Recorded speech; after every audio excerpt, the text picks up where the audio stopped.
दोस्तों क्या चांदी की अंधाधुंध आयात पर सरकार ने आखिरकार लगा दी है पूरी तरह से लगाम। जी हां, पिछले कुछ समय से हो रही रिकॉर्ड सिल्वर इंपोर्ट को ब्रेक लगाने के लिए सरकार का मास्टर स्ट्रोक काम कर गया है। लाइसेंस मैंडेटरी होते ही विदेशी चांदी का भारत आना अचानक थम सा गया है।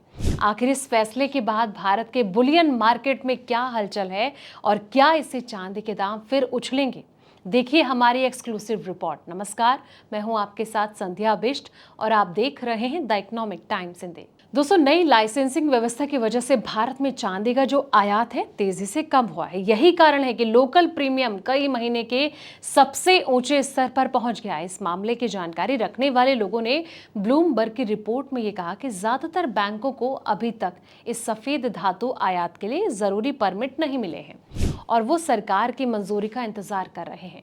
उन्होंने कहा कि कुछ ही लोगों को लाइसेंस मिले हैं। भारत दुनिया में चांदी के सबसे बड़े उपभोक्ता में से एक है, जहां गहने, चांदी के बर्तन, औद्योगिक इस्तेमाल, त्योहारी और शादियों के सीजन में खासतौर पर इसकी खरीदारी की मांग रहती है।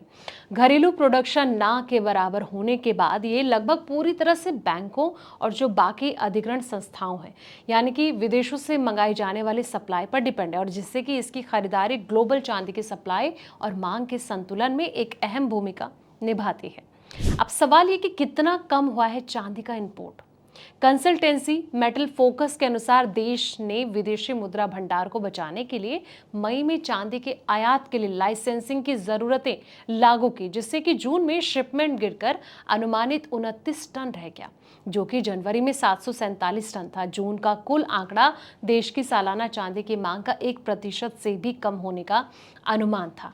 मेटल फोकस के प्रिंसिपल कंसल्टेंसी हर्षद बोराट ने कहा कि सप्लाई में आई इस कमी के कारण अनुमानित 30 दिन का औसत प्रीमियम, यानी कि बेंचमार्क कीमतों से ऊपर खरीदारों द्वारा दी जाने वाली जो अतिरिक्त रकम है, कम से कम 2019 के बाद से सबसे ऊंचे स्तर पर पहुंच गया। मुंबई स्थित gold trading firm Augmont enterprises limited के रिसर्च हेड रेनिशा चैनर्जी का ये कहना है कि आयात रुकने से फिजिकल चांदी की कमी हो गई, जबकि मांग जो है वो स्थिर बनी हुई है। उनका ये कहना है कि घरेलू प्रीमियम कमी वाली स्थिति के करीब पहुंच रहा है और आयात लाइसेंस को मंजूरी देने वाली समिति महीने में केवल 1 या 2 बार बैठक करती हैं, जिससे कि देरी होती है।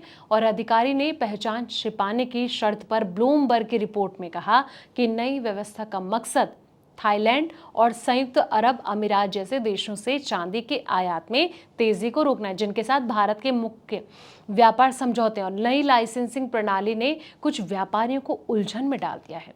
उनका ये कहना है कि कोटा जैसे आवंटित किया जाता है, जैसे कि उनके खत्म होने पर क्या होता है, और इस बारे में बहुत कम स्पष्टता है। सरकार सब सर्टिफिकेशन ऑफ ओरिजिन, यानी कि उत्पत्ति और साथी प्रमाण पत्र भी मांग रही है, जो कि जरूरत केवल 2 महीने पहले ही शुरू की गई थी। अब भारत के वाणिज्य मंत्रालय के एक प्रवक्ता का अनुसार ये कहा जा रहा है कि अब चांदी का आयात प्रतिबंधित आयात कैटेगरी में आता है। आयात के अनुरोध पर नियमों के अनुसार कार्रवाई की जा रही है। ये लाइसेंसिंग सिस्टम प्रधानमंत्री नरेंद्र मोदी की सरकार के उस फैसले के बाद लागू किया गया, जिसमें कि गोल्ड और सिल्वर पर आयात शुल्क दोगुने से भी ज्यादा कर दिया गया था। ऐसा इसलिए किया गया क्योंकि पश्चिम एशिया में चल रहे संघर्ष के कारण जो है ऊर्जा की लागत बढ़ गई थी, जिसका इम्पैक्ट रुपए और विदेशी मुद्रा भंडार पर पड़ रहा था। भारत में खरीदारों के लिए सबसे व्यस्त मौक, यानी कि पीक सीजन से पहले ये समस्या और ज्यादा बढ़ गई है। आमतौर पर जूलर्स अक्टूबर नवंबर में आने वाले त्योहारों और नवंबर से मार्च तक चलने वाले शादी ब्याह के मौसम के लिए जुलाई से ही अपना जो स्टॉक है फिर से भरना शुरू कर देते हैं। और ऑगमोंट एंटरप्राइजेस की चेनानी का ये कहना है कि हमें उम्मीद है कि जैसे जैसे शादी ब्याह के मौसम में खरीदारी बढ़ेगी, हालात और मुश्किल होते जाएंगे। दोस्तों, फिलहाल इस रिपोर्ट में इतना ही। ऐसे पल पल के अपडेट्स के लिए आप देखते रहें द इकोनॉमिक टाइम्स हिंदी।